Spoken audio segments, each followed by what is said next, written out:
Hello बच्चों, नमस्कार। स्वागत है आपका अपने प्यारे से YouTube channel PCM by Sumit में।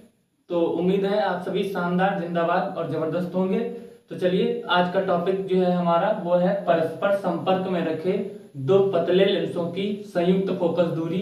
बहुत ही इंपॉर्टेंट डेरिवेशन है, आपके एग्जाम में बहुत बार पूछा गया है, अनसॉल्व पेपर में भी आपको बहुत बार मिलेगा। तो चलिए आज के लेक्चर को शुरू करते हैं। तो पहले चित्र समझते हैं, क्योंकि चित्र में ही पूरी कहानी जो है छिपी हुई है। दो लेंस आपके सामने, दोनों उत्तल लेंस बने हुए हैं। दोनों परस्पर किसमें रखे हुए हैं? संपर्क में। यहां से देखिए टच कर रहे हैं। पहले लेंस की फोकस दूरी हम लोगों ने f1 मान ली, दूसरे लेंस की फोकस दूरी हम लोगों ने f2 मान ली। हम लोगों ने क्या किया? पहले लेंस के सामने एक वस्तु रखी, पहले लेंस के सामने एक वस्तु रखी जिसको हमने नाम दे दिया O, जिसका प्रतिबिंब पहले लेंस के द्वारा कहां पे बनाया जा रहा है? पहले लेंस के द्वारा आपका बनाया जा रहा है आई डैश पे। जो पहले लेंस के द्वारा ये प्रतिबिंब है वो कहां बनाया जा रहा है? आई डैश पे। और जो ये आई डैश है, ये क्या कर रहा है? दूसरे लेंस के लिए वस्तु का कार्य कर रहा है, जिसका प्रतिबिंब जो है कहां पे बनाया जा रहा है? आई पे बनाया जा रहा है। एक बार वापस समझते हैं, क्योंकि इतनी जल्दी आपको समझ में नहीं आया होगा। पहले लेंस से एक वस्तु रखी हुई है, कितनी दूरी पर? u दूरी पर, जिसका प्रतिबिंब पहले लेंस द्वारा v डैश दूरी पर कहां बनता है? i डैश पर बनता है। यह जो प्रतिबिंब बना i डैश पे, वो दूसरे लेंस के लिए वस्तु का कार्य करता है, और इस का जो प्रतिबिंब है वो कहां पे बनाया जा रहा है? दूसरे लेंस द्वारा i पे बनाया जा रहा है। अब जो है हम लोग लिखते हैं, हम लोग लिखेंगे पहले लेंस के लिए, पहले लेंस के लिए लेंस के सूत्र से, लेंस के सूत्र से। अच्छा, लेंस का सूत्र क्या होता है? लेंस का सूत्र होता है 1/f बराबर 1/v माइनस 1/u। तो अगर पहले लेंस के लिए अगर आप देखेंगे और इस सूत्र से देखेंगे तो इसकी फोकस दूरी कितनी है पहले लेंस की? f1। तो ये हो जाएगा 1/f1 बराबर 1/, प्रतिबिंब की दूरी v होती है, और यहाँ पे प्रतिबिंब की दूरी पहले लेंस से प्रतिबिंब कितनी दूरी पर बन रहा? v डैश पे बन रहा है। कितनी दूरी पे? v डैश पे। तो हम प्रतिबिंब की दूरी की जगह क्या रखेंगे? v डैश माइनस 1 अपॉन वस्तु की दूरी देखिए कितनी है पहले लेंस से? वस्तु की दूरी आपकी कितनी है? u है। इसको हम मान लेंगे समीकरण नंबर 1। बात समझ में आई?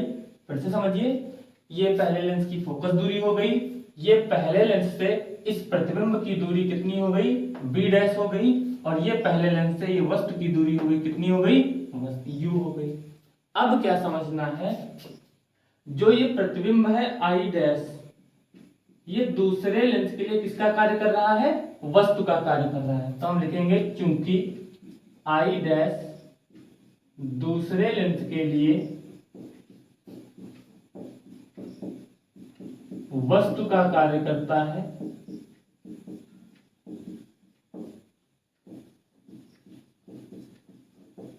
अतः अगर ये इस लेंस के लिए वस्तु का कार्य करेगा तो इस लेंस से वस्तु की दूरी कितनी हो जाएगी? v डैश हो जाएगी। अतः जो u है वस्तु की दूरी, वो किसके बराबर हो जाएगी? v डैश के बराबर हो जाएगी। और प्रतिबिंब की दूरी कितनी हो जाएगी? v हो जाएगी। तो जो आपकी प्रतिबिंब की दूरी है वो कितनी हो गई? v, और वस्तु की दूरी हो गई कितनी? v dash. अतः लेंस के सूत्र से, तो लेंस का सूत्र लगाएंगे, यह है लेंस का सूत्र। तो दूसरे लेंस की फोकस दूरी कितनी है? f2 1 अपॉन दूसरे लेंस से प्रतिबिंब की दूरी कितनी है? v।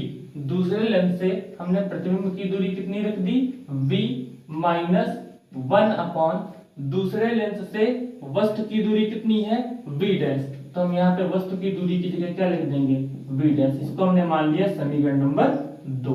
अब हम क्या करें? समीकरण 1 और समीकरण 2 को जोड़ दें। तो हम लिखेंगे समीकरण 1 व 2 को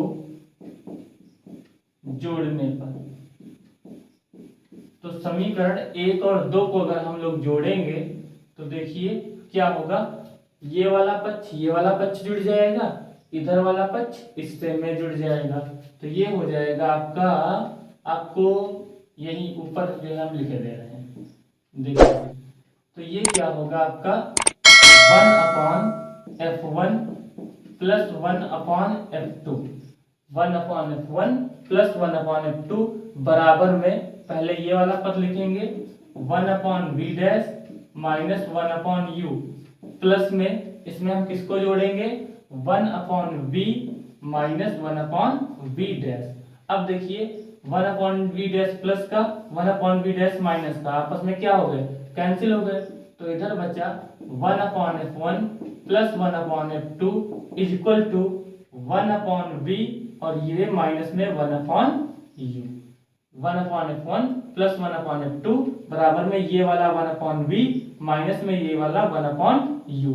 अब देखिए अभी हमने यहाँ पे लिखा था कि जो आपका 1/f minus 1/v minus 1/u किसके बराबर होता है, 1/f के बराबर होता है, तो इस 1/v माइनस 1/u की जगह पे हम क्या लिख सकते हैं 1/f, तो इस चीज को हम अब ऊपर लिखेंगे, तो यहां से आपका आ जाएगा 1/f1 plus 1/f2 is equal to 1/v minus 1/u को क्या कहते हैं, इसको कहते हैं 1/f। तो ये आ जाएगी परस्पर संपर्क में रखे दो पतले लेंसों की संयुक्त फोकस दूरी। फोकस दूरी के व्युत्क्रम को हम क्या बोलते हैं, फोकस दूरी के व्युत्क्रम को हम बोलते हैं लेंस की क्षमता, तो 1/f को हम क्या लिख सकते हैं p, 1/f2 को क्या लिख सकते हैं p2, 1/f1 को क्या लिख सकते हैं p1, यानी एक सूत्र और आ सकता है p बराबर p1 प्लस p2। तो ये आपका जो है डेरिवेशन था। उम्मीद है आपको समझ में आया होगा, नहीं आया है तो एक बार वीडियो को पीछे से फिर से देख लीजिए, आपको बिल्कुल समझ में आ जाएगा। जो हमारी अगली वीडियो है वो है दो समांतर धारावाही चालकों की प्रति एकांक लंबाई पर लगने वाला बल। एक बात कह रहा हूं उसको नोट कर लीजिए, पेपर में 100% डेरिवेशन आपको मिलेगा, ये जो आप नोट करके रख लीजिए, जब 2024 बोर्ड परीक्षा देने जाएंगे तब आपको मैं याद आऊंगा कि डेरिवेशन ये जो है आया था। तो चलिए आज की वीडियो शुरू करते हैं। दो तार हैं, हम मान लेते हैं वो एक दूसरे के क्या हैं, समांतर रखे हुए हैं। इसमें हम I1 धारा प्रवाहित करा रहे हैं, इसमें हम लोग I2 धारा प्रवाहित करा रहे हैं। इस तार की जो एकांक लंबाई है वो कितनी है, कैपिटल L। अब हम क्या करेंगे, इसमें I1 धारा गई, इसमें I2 धारा, एक को हम P नाम दे देते हैं तार को, एक हम लोग Q नाम देते हैं। इन तारों के बीच की जो दूरी है वो हम लोग मान लेते हैं स्मॉल r। एक बार फिर से समझते हैं, दो तार रखे हुए हैं, एक में हमने I1 धारा प्रवाहित की, एक में हमने I2 धारा प्रवाहित की, एक तार को हमने P नाम दे दिया, एक तार को हमने Q नाम दे दिया। इन तारों के बीच की दूरी कितनी हो गई, स्मॉल r, और इसकी एकांक लंबाई कितनी हो गई, कैपिटल L। ये क्या है, इस तार की एकांक लंबाई। अच्छा एक चीज समझना, अगर हम इस तार में धारा प्रवाहित कराएंगे तो यहाँ पे चुंबकीय क्षेत्र उत्पन्न होगा, और इसके चुंबकीय क्षेत्र को हम लोग क्या मान लेते हैं, B1 मान लेते हैं। सिंपल सी बात है, किसी तार में जब धारा प्रवाहित कराओगे तो चुंबकीय क्षेत्र उत्पन्न हो जाएगा। अच्छा इस तार में भी धारा जा रही तो यहाँ भी चुंबकीय क्षेत्र होना चाहिए, लेकिन जो यहाँ पे चुंबकीय क्षेत्र होगा वही यहाँ पे होगा। क्यों, क्योंकि ये तार बहुत अगर पास में रखे होंगे तो तार में चुंबकीय क्षेत्र इस टाइप से चलता है, तो एक तार यहाँ पे है, दूसरा भी इसी के कारण इसी चुंबकीय क्षेत्र में आ जाएगा, तो चुंबकीय क्षेत्र दोनों जगह क्या हो जाएगा, समान हो जाएगा, यानी चुंबकीय क्षेत्र दोनों जगह पे क्या होगा, B1 होगा। इतनी बात आई समझ में। अब आइए आगे बढ़ते हैं।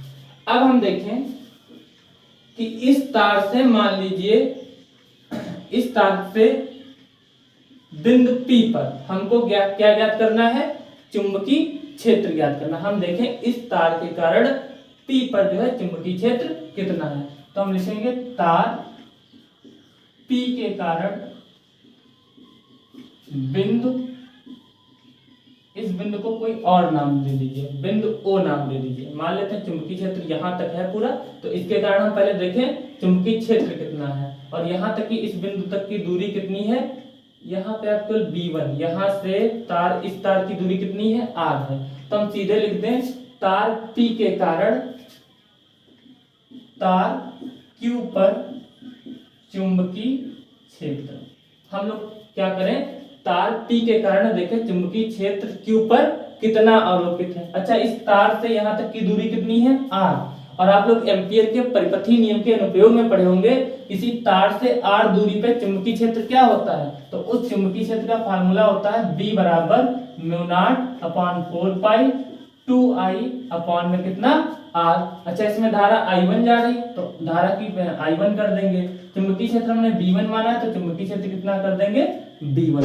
तो तार P के कारण Q पर चुंबकीय क्षेत्र कितना होगा, μ0/4 पाई 2I1/r। अच्छा, ये चुंबकीय क्षेत्र अंदर की ओर होगा कि बाहर की ओर, इसके लिए हम लोग दाएं हाथ की हथेली का नियम लगाएंगे। अंगूठा उधर करेंगे जिधर धारा जा रही, उंगलियां उधर करेंगे जिधर क्या, जो हमको चुंबकीय क्षेत्र ज्ञात करना है। तो जो आपका चुंबकीय क्षेत्र की दिशा होगी वो हथेली के तल के लंबवत होती है। तो हथेली का तल किधर है, अंदर की ओर है, तो बल किधर लगेगा, अंदर की ओर। तो हम लिखेंगे कागज के तल के लंबवत अंदर की ओर, ये चुंबकीय क्षेत्र लगेगा। इतनी बात समझ में आई। इस तार पे हमको चुंबकीय क्षेत्र ज्ञात हो गया। अब चूंकि दोनों जगह पे चुंबकीय क्षेत्र क्या है, समान है, तो हम तार Q पे बल देखें कितना लग रहा है। तो हम लिखेंगे तार Q पर लगने वाला बल।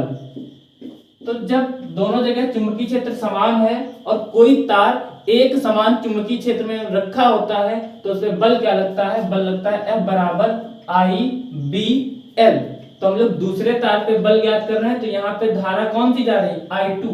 तो यहाँ पे कितना हो जाएगा, I2। चुंबकीय क्षेत्र कितना है, B1। ये कितना हो गया, B1। और इसकी जो लंबाई हो गई वो कितनी हो गई, L हो गई। अच्छा, हम लोग कैपिटल L माने हैं, तो हम लोग यहाँ पे लंबाई कितनी लिख लें, कैपिटल L लिख लें। कितनी बात समझ में आई। अब हम क्या करें, F बराबर I2, B1 का मान यहाँ से रख दीजिए, μ0/4 पाई 2I1 अपॉन में R इंटू में L।